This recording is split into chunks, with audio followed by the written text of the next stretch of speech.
On this week's Wine Wednesday, 'tis the season to prepare for all those holiday meals.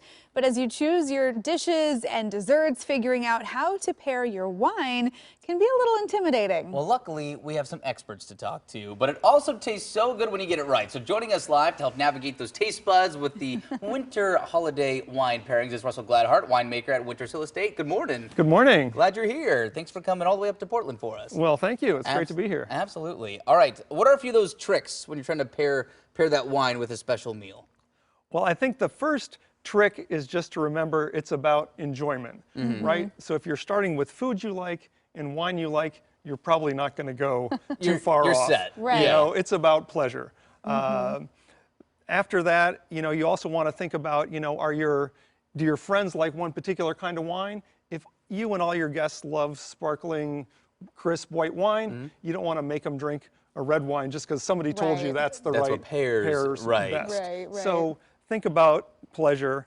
The other thing is if you're having friends over, one bottle's not going to be enough, right? So you're probably going to want to put a couple bottles on the table. That way you can choose maybe a red and a white, maybe a sparkling wine. Let your guests kind of follow their own variety. Yeah, Is there a general rule of thumb for like how many bottles of wine per people? I would imagine it probably depends on the people. It depends on whose family we're talking about. If you're at my house, oh boy, that's going to be a big party. But yeah. Yeah, a bottle of wine is probably about 6 glasses of wine. Okay. So that gives you an idea, if you're spending the evening, a bottle per, 3 or 4 people. Yeah, fun. All right, well, we hear the Dundee Hills are going to put together some recipes and wine pairings with some suggestions for the holidays. What exactly is at work here?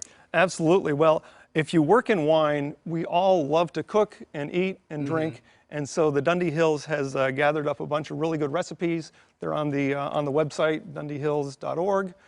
We've paired those up with some specific wines and even made some 3-course meals. So if you want to just let us do all the work or you just want some inspiration, you can go there.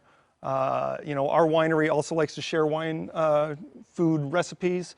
We shared a roasted squash with mint and paired that with our sparkling wine. Oh, that sounds good. Yeah, it sounds refreshing. Yeah, so go to the website. There's a whole set of recipes to get your juices flowing. You might find some new holiday classics for your dinner table. Well, I was telling you during the break, I love any excuse to go out to wine country and spend the day. But if you can't make it out to the wineries, if someone wanted to order wines for their dinner table this year, what's kind of the deadline to get it here by Christmas? Well, next week would really be a good time to get it done. Okay. Wine is just a little more complicated to ship. The delivery man can't leave it on your doorstep. There has to be somebody there to sign for it. So you just need to plan a little extra time or have it shipped to your office or to your business. That's kind of the best way to make sure there are no holdups in the delivery. Gotcha. Yeah, some good tips. You also have a pop-up tasting event that's coming to the northwest side of Portland this weekend. We do. The wineries of Dundee Hills are coming into Portland. We're doing a tasting at the Erath Urban Tasting Room. It's on Marshall Street. You can get tickets in advance, which I definitely recommend. So you can just, when you get there, you go on in and start enjoying the wines. Nice. So that's also on the website to get your tickets. So you'll get to go and taste and try, and then also bottles for purchase at the event as well, if you find something that you like, want to take it home that day.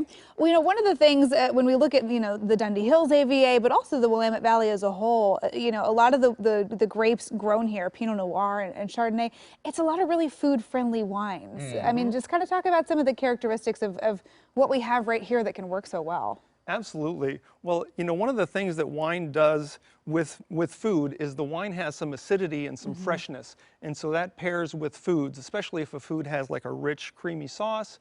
You've got some, a wine that kind of complements those flavors. And so, like you said, Pinot Noir, Chardonnay, our sparkling wine, that all has that natural freshness to the wine. Yeah. And that's one of the things that makes them pair so well. Yeah, a little bit of a palate refresher without being like super overwhelming, Right. Yeah. Exactly. That makes sense. Well, that'll be a fun event this weekend. What is this? Just right on the edge of the Pearl, I believe. They're 15th-ish in Marshall, somewhere in that neighborhood. So correct. It'll be a lot of fun. It'll be a lot of fun. Looking forward to it.